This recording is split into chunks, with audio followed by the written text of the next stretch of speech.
Well, hello and welcome to this week's video blog titled Journey to Wholeness. The colour today is red in recognition of Palm Sunday coming up this Sunday. This is filmed on Wednesday before Palm Sunday. We continue this journey, and especially for those in the Christian tradition, the journey of Lent into Holy Week. Yesterday I attended a meeting of a clergy called Clericus, which we had a Bible study, and Bishop Rob was part of our time together, and we read verses from Matthew chapter 21 about Jesus' entry into Jerusalem, which is a significant extended reading on Palm Sunday.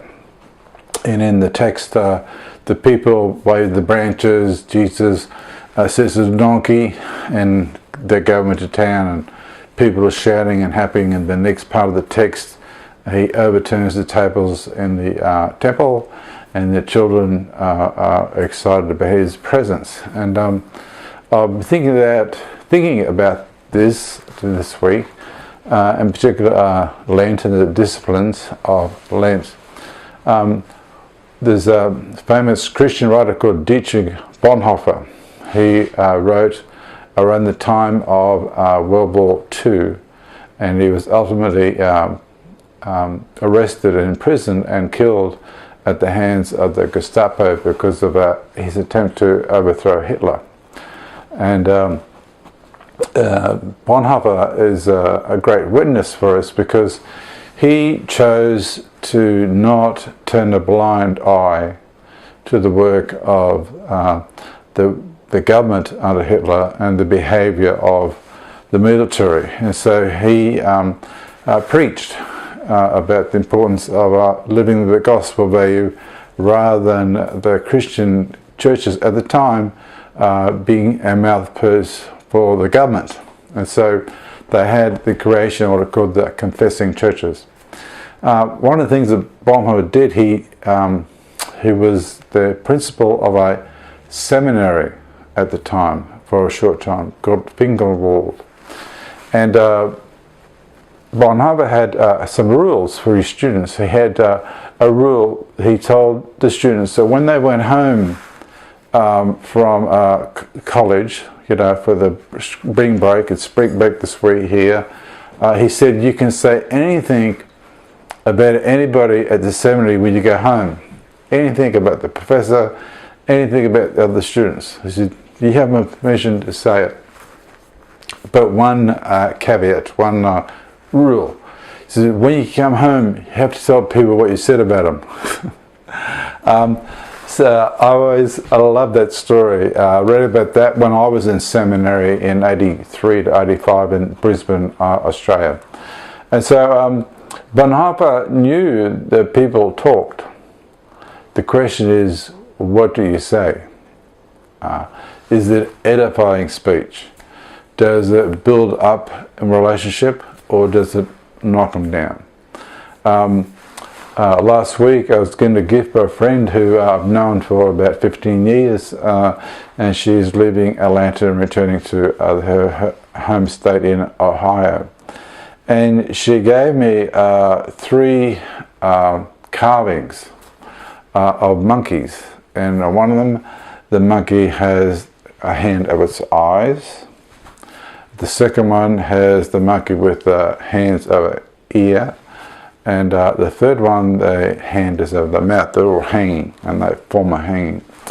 And so we have the see no evil,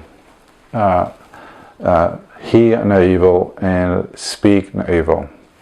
The tradition of those 3 monkeys as symbols of wisdom goes back in Japanese mythology to about the 6th, 7th century, and they were offered as big carvings in the temples for people to become edified, to become more wise in our behaviours. So they speak to raise issues of having a good mind, having good speech and good action.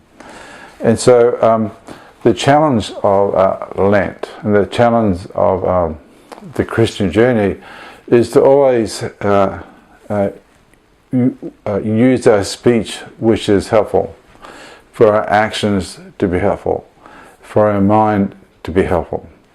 In the tradition of Lent, and it's in this transition up until Sunday at least, which is the Passion, we have a few more days where it's still penitential. And so one way of thinking of see no evil, hear no evil, and speak no evil, very simple. Reflect this week perhaps on how I have been seeing evil, perhaps unlike Dietrich Bonhoeffer, who chose to ignore it. That is now referred to as turning a blind eye.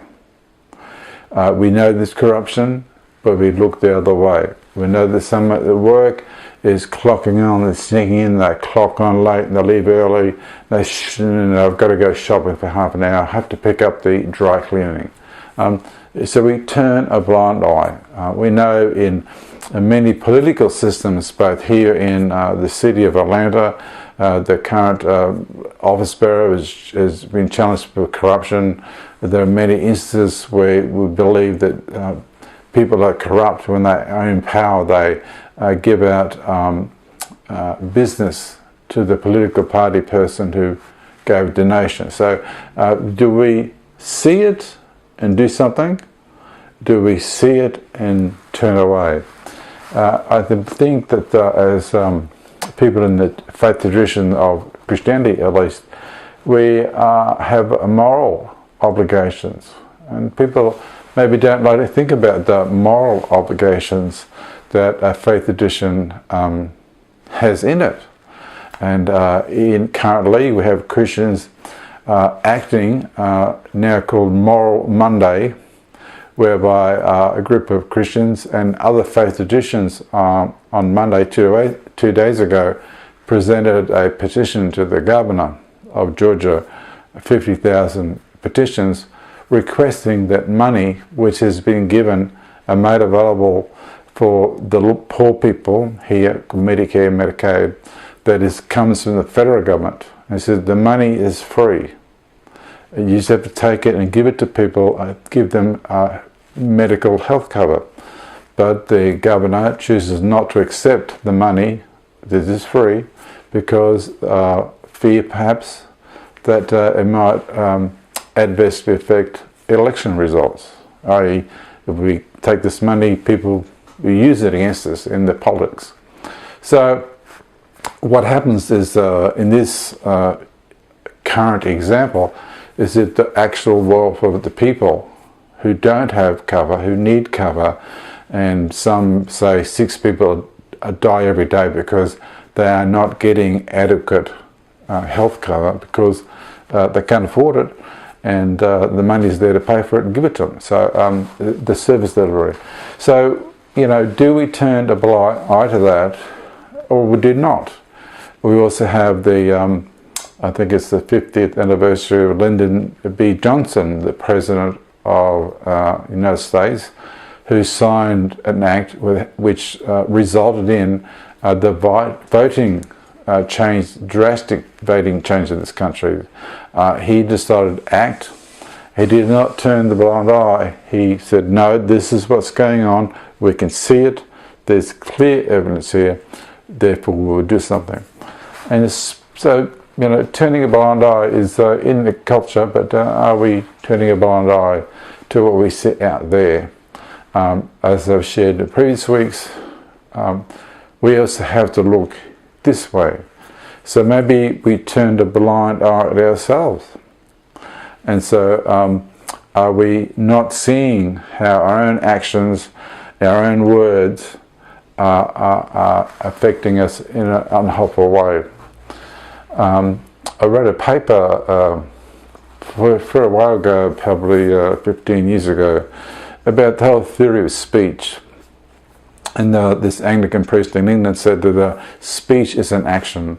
And he made the claim that our identity is reinforced when we speak.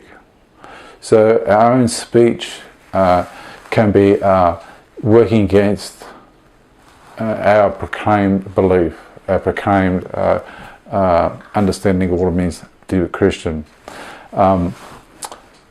Bonhoeffer was also famous for coining the phrase cheap grace. That as Christians sometimes we want grace from God that's cheap. It doesn't cost us anything. And so that phrase has been used a lot. Another more recent writer, Monica Furlong, an Englishwoman, she wrote in the mid-80s about cheap guilt. Now this is a word of the moment: cheap grace, cheap guilt. And so today I'd like to pull those two writers and their thoughts together. Bonhoeffer wrote it in the 40s, and he claimed that we accept the goodness of God at no cost. And maybe Monica Furlong has something to help us, that if the guilt is cheap, is that actually guilt? Because guilt ought not be cheap. Finally, Mahatma Gandhi, a famous person in the world, he lived a lifestyle of non-possessions. But apparently he did have possessions of one thing, that he had a carving of 3 monkeys with seeing evil, hearing evil, and speaking evil. The only possession that he owned was the small carving. So that sounds like a pretty good thing to possess and to be possessed by. Thank you very much. God bless you. Live well, live strong, live long. See you next week.